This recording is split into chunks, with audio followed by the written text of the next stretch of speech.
Ya berarti kan Anda minta saya dipanggil kan? Perlu Belum, dipanggil tidak? Perlu dipanggil tidak untuk mengklarifikasi? Ini harusnya. Enggak, Pak, nanti aja. Saya pakai sendal, saya pakai sendal.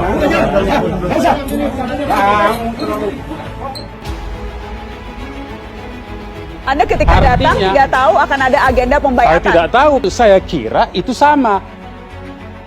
Munarman bisa diduga telah melakukan tindak pidana penyembunyian informasi terkait terorisme. Tindak pidana terorisme itu adalah tindak pidana perorangan ya. Yang disidikkan kepada Munarman itu adalah perorangan.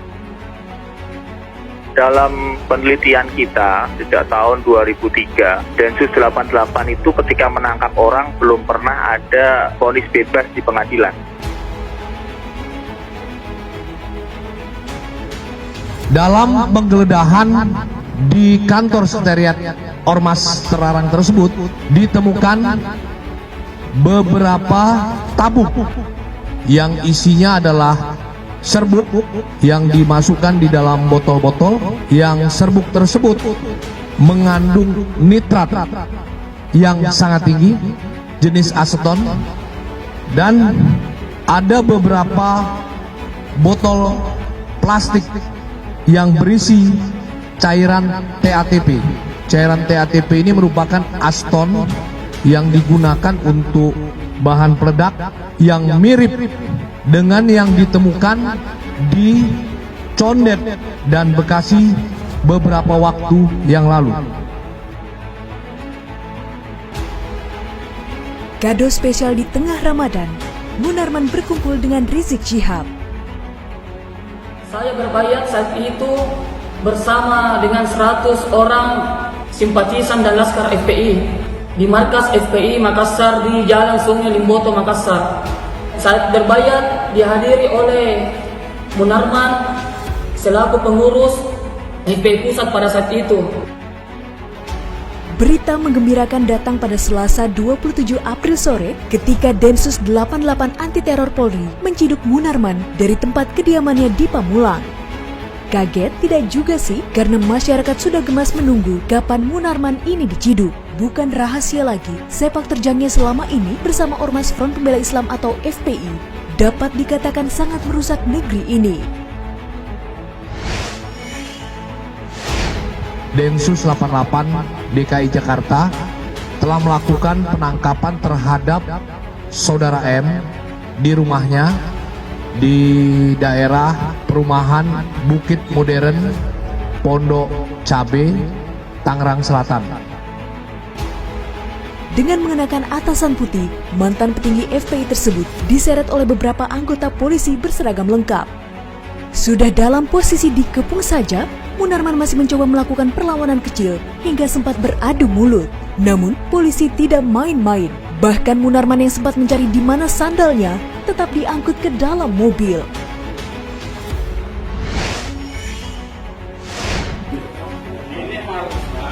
Enggak, Pak, nanti aja. Saya pakai sendal, saya pakai sendal.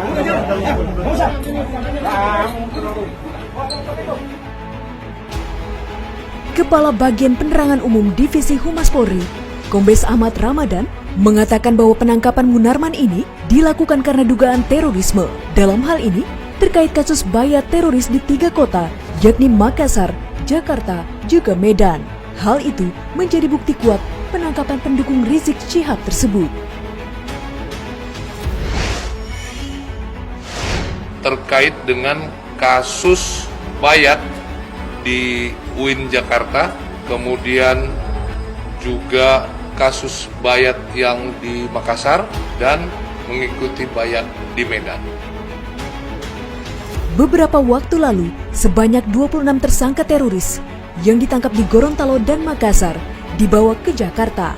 Karopenmas Humas Polri, Brigjen Hadi Rusdi Hartono, mengatakan sebanyak 19 di antaranya adalah anggota FPI. Salah satunya mengaku ke polisi berbayat ke ISIS. Dalam bayat, anggota FPI itu menyatakan beberapa pemimpin FPI ikut hadir, dan salah satunya ialah Munarman.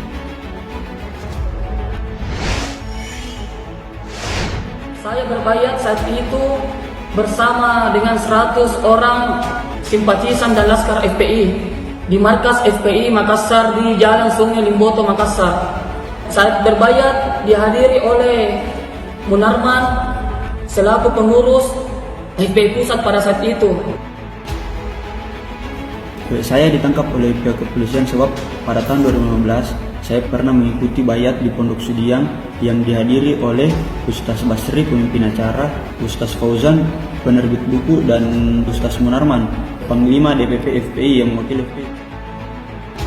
Kita mungkin masih ingat bagaimana Munarman berkelit tidak tahu menahu tentang seminar yang dihadirinya di Makassar. Menurutnya, dia tidak tahu acara tersebut mengagendakan bayat ISIS. Bahkan ketika diundang pada acara Mata Najwa pun, dirinya berkelit setengah mati seolah pertanyaan Najwa saat itu bermaksud menjebaknya. Pertanyaan saya, apakah sempat ada yang memanggil, ada yang Pertanyaan saya, apakah itu kejahatan? Saya bertanya, Anda. Pertanyaan saya tanya. Bang Menceritakan dalam seminar tentang strategi counter terorisme jangan sampai orang terjebak. Itu apakah kejahatan? Bang Munarman, saya bukan polisi. Makanya saya mengundang jawab. Anda bertanya pengalaman Anda. Makanya- Apakah Anda pernah dipanggil? Pertanyaan saya itu. Makanya saya jawab. Apakah pernah. itu kejahatan? Pernah atau Karena tidak? itu bukan Anda kejahatan. tidak mau menjawab. Karena itu bukan Anda kejahatan. menjawab Berarti tidak ada pertanyaan kewenangan simpel untuk pernah apa tidak? Oh, tidak ada. Berarti memang belum pernah dipanggil. Berarti Anda minta saya dipanggil? Saya bertanya pernah atau tidak? Ya berarti kan Anda minta saya dipanggil kan? Perlu Belum, kan? dipanggil tidak? Perlu dipanggil tidak untuk mengklarifikasi? Untung saja Najwa tidak disiram air saat itu, seperti yang dilakukannya kepada pengamat sosial Tamrin Amal Tomagola di sebuah talk show beberapa tahun silam. Apakah masih mau menyangkal ini sebuah kebetulan? Atau seperti sangkalan Munarman bahwa ada kesan FPI di framing ormas teroris? Sudah banyak bukti yang dapat kita akses dengan mudahnya. Ditambah lagi dengan beberapa bukti yang selama ini disimpan rapi oleh aparat. Tujuannya menggiring supaya FPI itu menjadi organisasi teroris. Begitu FPI sebagai organisasi teroris sah secara opini publik, maka semua orangnya boleh ditindas, boleh diperlakukan di luar hukum. Di waktu yang sama, selain menciduk Munarman di kediamannya, polisi anti teror juga melakukan penggeledahan di markas ormas terlarang, yakni FPI di Petamburan.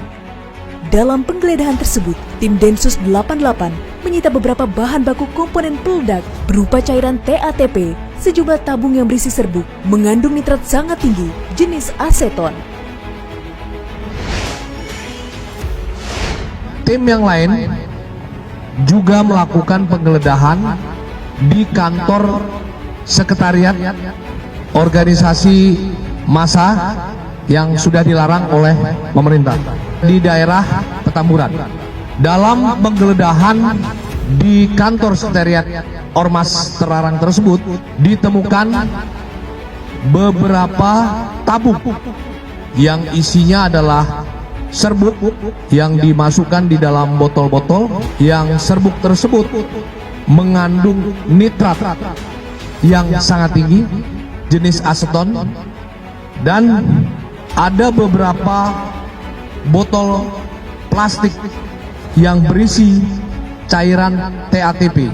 Cairan TATP ini merupakan aseton yang digunakan untuk bahan peledak yang mirip dengan yang ditemukan di Condet dan Bekasi beberapa waktu yang lalu. Namun, tim kuasa hukum FPI, Aziz Yanwar, mengklaim cairan itu merupakan bahan pembersih WC. Kenapa harus pakai serbuk jenis aseton? Padahal banyak loh merek pembersih toilet yang dijual bebas. Kalau kemarin sebut golok buat kupas mangga, sekarang bahan peledak jadi pembersih toilet. Lelucon macam apa ini?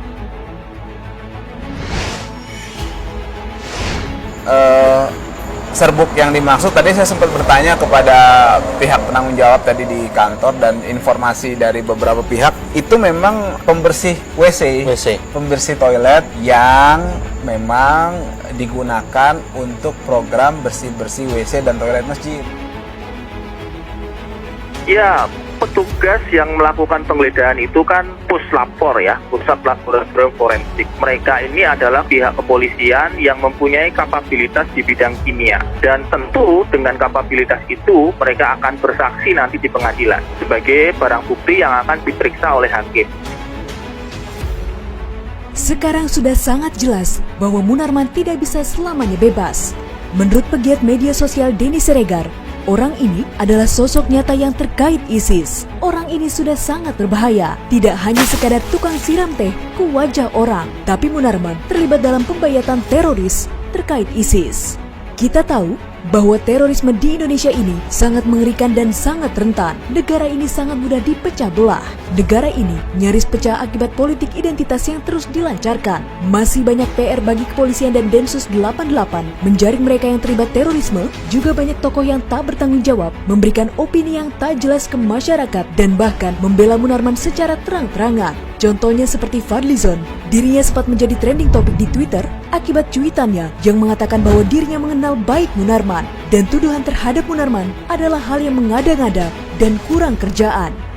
Fadlizon ternyata mengenal baik Munarman yang diduga terlibat jaringan terorisme.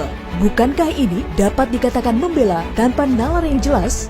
Di samping semuanya ini, kita patut mengapresiasi kerja kepolisian yang telah mengambil langkah tegas memberantas jaringan teroris di Indonesia. Selain itu juga, bukankah Munarman patut berbahagia karena pada akhirnya di bulan Ramadan ini dirinya dapat kembali berkumpul bersama pimpinannya, yakni Rizik Syihab.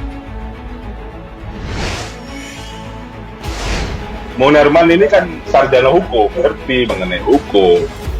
Dia tahu mengenai undang-undang terorisme. Sebetulnya kalau dia itu tahu ada pembaiatan waktu itu terhadap Abu Bakar Al-Baghdadi, disebut loh di dalam baiatan itu untuk membaiat Abu Bakar Al-Baghdadi bahwa Munarman bisa diduga telah melakukan tindak pidana penyembunyian informasi terkait terorisme.